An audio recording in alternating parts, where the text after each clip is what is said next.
Hello everyone and welcome to my next reaction to Supernatural. So I have a feeling that soon-ish we are going to get an episode that's going to really get into the meat and bones, if you will, of the Dean situation with the Mark. It's just been something that has been touched on throughout the entire season. And I just have this gut feeling that sometime soon, maybe not this episode, maybe not the next episode, but sometime soon we are going to get an episode that's really going to dig into that wound a bit, and it's going to be tense and heart-wrenching and all of that. So I'm preparing myself for that as I start every episode. But regardless, I'm excited to see what this episode is going to give. Let's go. Are you sure you're okay to drive? Not really. But it's nothing a little grease can't fix. Oh. Billy, I don't think this is the way to Taco Town. What do you know? Your phone's 3G. Oh. States. It's freezing. Can you please turn off the air? It's not on. Uh-oh. Trini, find a different route. Proceed ahead. Go screw yourself. You go screw yourself. Oh! Janet. Janet, get out of the truck. Oh! Oh!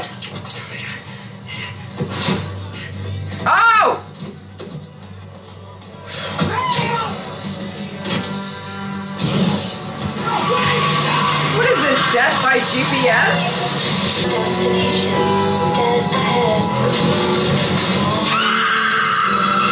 Ow! Oh! Oh, damn. Good news, bad news. Bad news, he discovered riverboat gambling.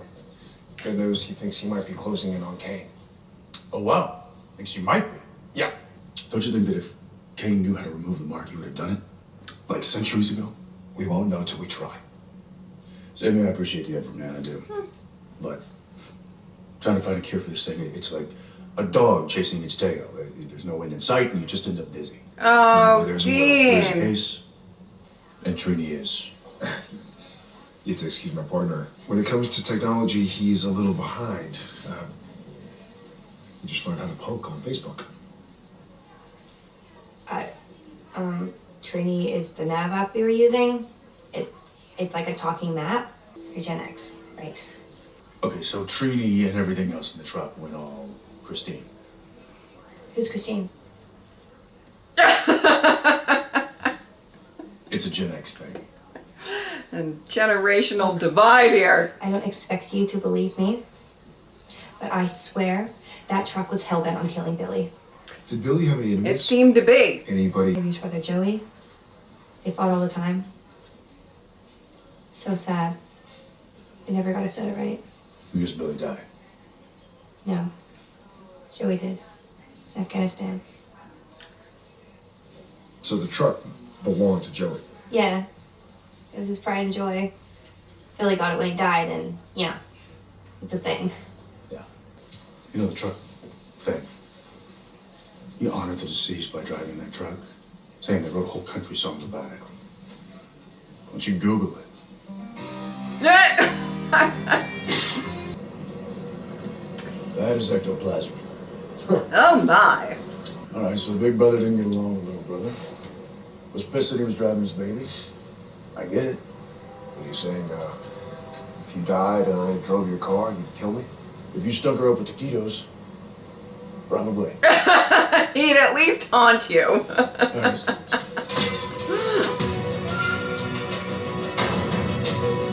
I think we're about 5-ish minutes in. I have a feeling this is not going to do the trick. What if that was it? They just ended the episode and being like, there we go.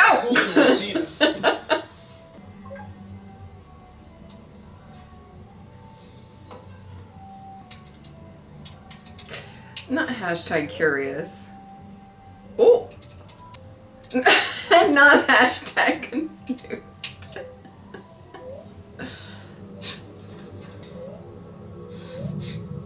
Whoa!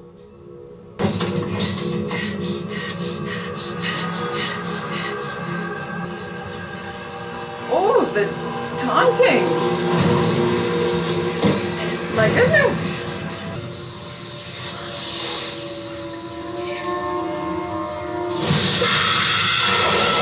Oh my word! Oh my word, what is this? This episode is kind of serving Final Destination vibes. A little bit. So first it possesses a truck and then it possesses a computer. Both machine-related kills. So what, you think we're dealing with Ghost in the Machine? Maybe. But if it is the same ghosts, I mean, they usually anchor themselves to a place or a thing. The I really appreciate internet? your help to lie, and I know this can't possibly be easy. Maybe. Did you, by chance, I didn't even know Billy had a brother. did she have any enemies? Any reason why someone might want to hurt her? No. Julie was really popular. Super sweet. I can't imagine anyone wanting to hurt her. You know, we're federal agents, right? Lying to us is a big-time offense. Yeah, that did not sound convincing. There's just nothing else to tell. I'm not sure about that. But okay. Oh my word, Dean and that tray. And I know he's not sharing any of that. For me, a heart attack? This is unreal. Look at this. I got Italian, I got Chinese. Serve yourself, froyo. How's better than Vegas? What do you got? Unfortunately, a lot of nada. I hit up Julie's Facebook, Instagram. Now I'm going through her deleted files. You can do that? Yeah. I mean, nothing ever really gets deleted from the internet.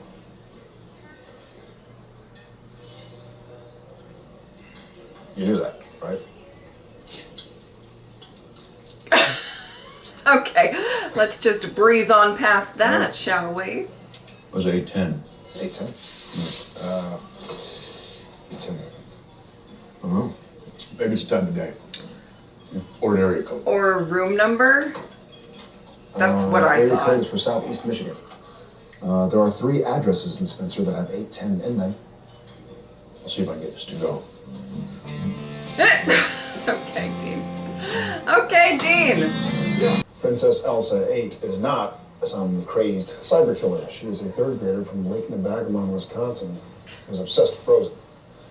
And she was fast That asleep makes sense. when the instant chat occurred. So, hack job. That's what I'm thinking. Throwing away dead flowers? Is that a crime? Well, it's not a crime. It's just a little strange. Seeing as though they aren't dead. Yeah. My husband was killed in a car accident here 9 months ago. Sorry to hear that. Our condolences. Forgive me, but did you notice anything weird after your husband's death? Any strange disturbances or... I'm not sure what you mean. Any idea who's leaving the flowers? Some teenage girl. I think she goes to the college 'cause she's always in Greek letters. She has long red hair. This is Agent Broly. Aha! Kyle, are you listening to me? I think they know. Maybe it's Uh-huh. time we should come clean. That's not gonna happen. Look where keeping our mouths shut got us. Maybe we're being cursed or something. I don't know. First Billy, now Julie? Look, it totally sucks that Billy and Julie died, but it's just a crappy coincidence. Not a curse. It totally sucks. something Totally Delilah, sucks. I'm serious. You better keep your mouth shut, or you're gonna have a lot more than a curse to worry about. Ew. Ew. Somehow I get a sense that this episode is also serving I Know What You Did Last Summer vibes.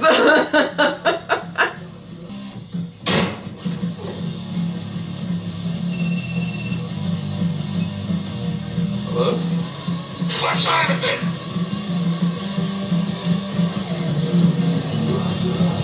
Oh, wow. Oh no.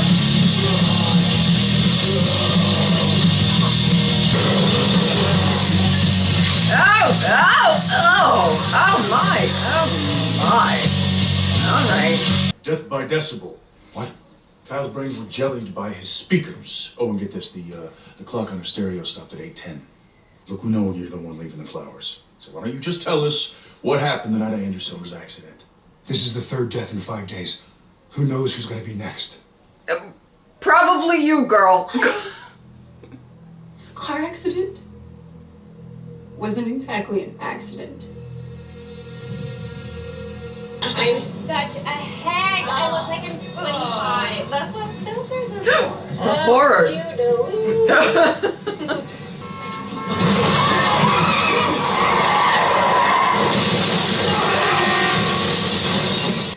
Call 911.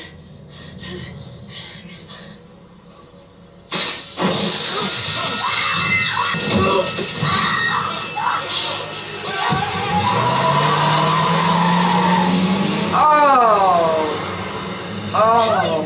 I'm getting out of here before the cops come. We just killed that guy. You're not calling the cops. Because I already have a DUI, and if they find out I'm driving on a suspended license, I'm going to jail. Come on, Billy, this isn't right. Ugh. It's not our family. What? Someone else will call the cop. Not a word. You hear me? And now we're being punished. Seriously, what are the chances that 3 out of the 4 of us die in 1 week? It can't be a coincidence. It's not a coincidence. It's really not. Ghost. It's the vengeful spirit of Andrew Silver. A ghost? First things first, though.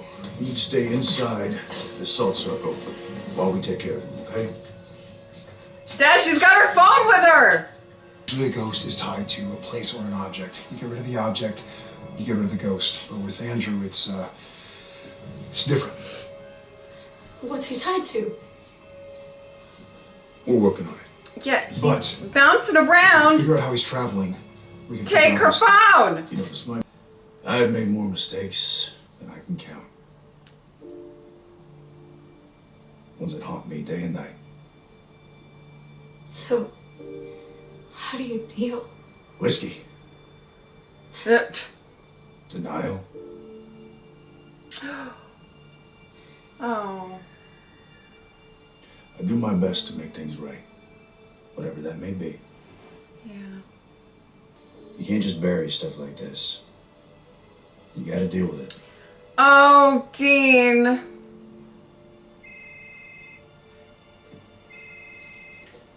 I'm really so proud of you, love. Andrew's not using power lines to move, he's using Wi-Fi. Come again? The wires that electrocuted Andrew, they feed directly into a Wi-Fi tower right across the street. So even ghosts are online? Apparently. And then Julie's death by computer. Kyle's death by stereo with the wireless speakers. It makes sense, Dean. You gotta get Delilah somewhere safe. Turn off all the routers in that sorority. Oh yeah, sure, Sammy. We'll just kill the internet. Wait, can we? No, not really. Alright, so then how the hell are we gonna deal with the lawnmower, man? You know what, I have an idea. First of Like I all, said, stay safe. take her phone. Take her phone. You know where the routers are? I have no idea.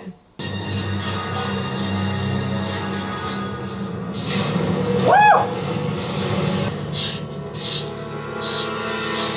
Oh, all right. Just get to smashing. Is it gonna work? You need to turn off everything that's connected to Wi-Fi. Okay. All right. Phone's done. Next phone done. I'm so sorry to bother you, Mrs. Silva, but I have an emergency and I really need your help. Now, this is gonna sound strange. It's my husband, isn't it? Oh. Okay. There's no computers, there's no tablets, there's no cell phones, so Andrew can't bypass it. At least I don't think he can. Well, we're gonna find out. Andrew started contacting me. Contacting you how? Online. At first, I thought it was just a joke, that someone was playing a cruel prank on a grieving widow, but Andrew knew things. I've read the books, I've seen the movies. I knew it was a ghost or something, but I didn't care. He was my husband. I don't know, he'd just disappear. Radio silence. And then, out of nowhere, he'd start emailing again. But he was different. Focused. She's focused on what? Revenge. Yeah. What was I supposed to do? Call the cops and tell them the ghost of my dead husband was picking off co-eds? I knew it was revenge that brought him back. And if I tried to stop him, that he might go away. Oh my word. And I didn't want to lose my husband again.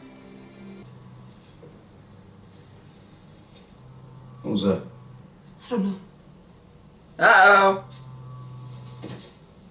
A rogue phone! We must smash it! Woo! Ow! Don't kill me. We didn't mean to hurt you. It was an accident, I swear. If I could do it over again, I would have done the right thing. Let's go. Where? The door. You have every right to be pissed. But take it from me, the more you kill, the crazier you'll get. The blood fuels the rage. Oh. Oh, Dean. Okay, okay. Andrew? It's Corey. Please, listen to me. You have to stop this. It's hollow. And it's pointless. It won't bring you back. I should have said this earlier, but I couldn't let go. But it's time for me to let go, and for you to do the same. Oh. Oh.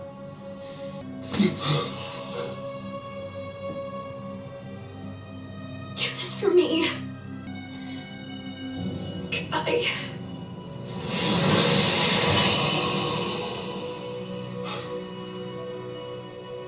You sure you want to do this? Yeah. I should have done this a long time ago. Oh, wow. Okay.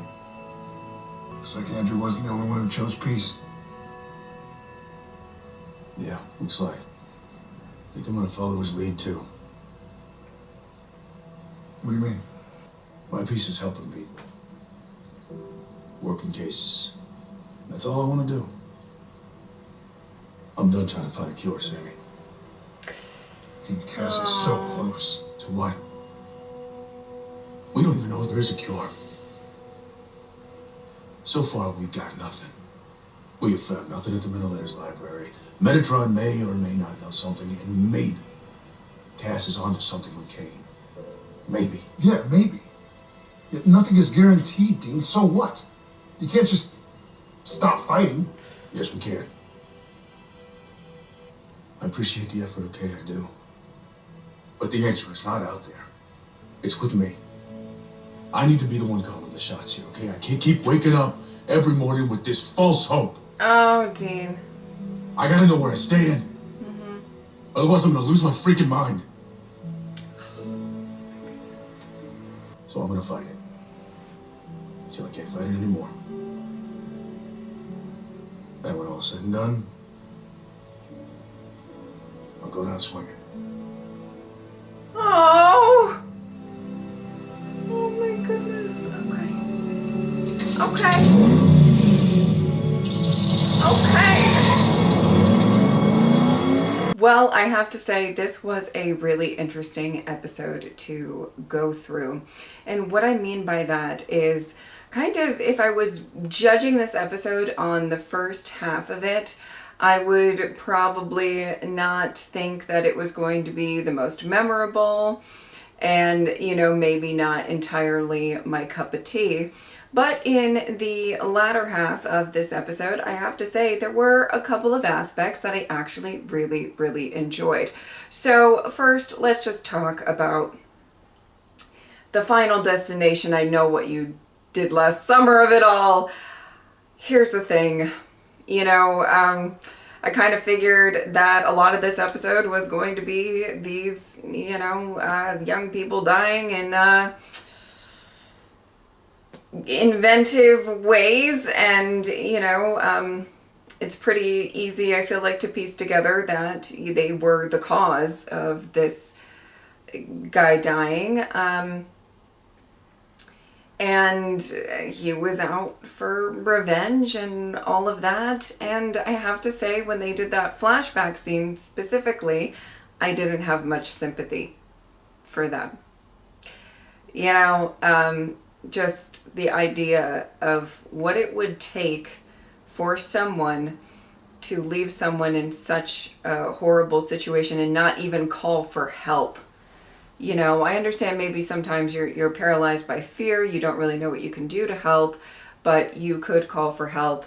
And to be so selfish that, you know, you have a DUI and everybody else kind of going along with it and everything was just a lot to take in, I have to say.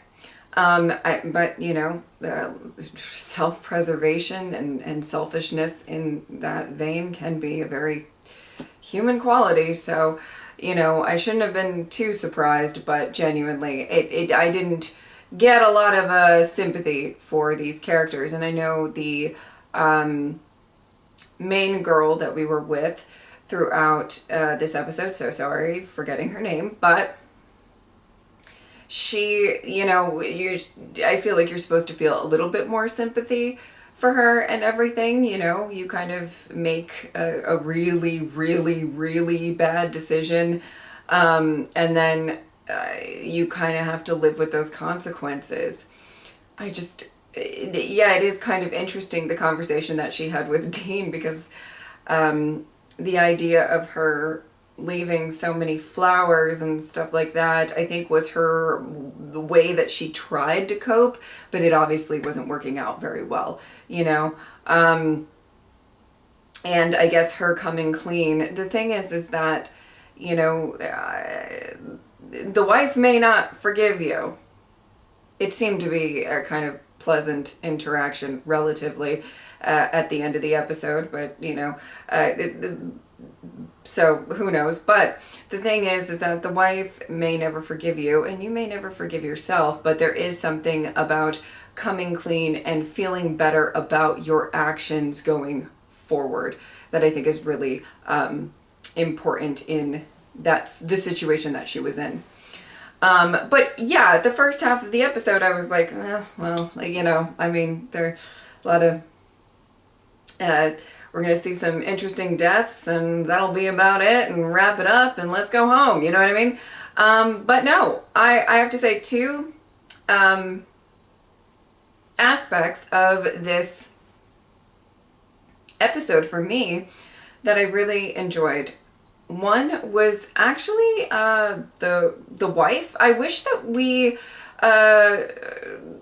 spent more time diving into that.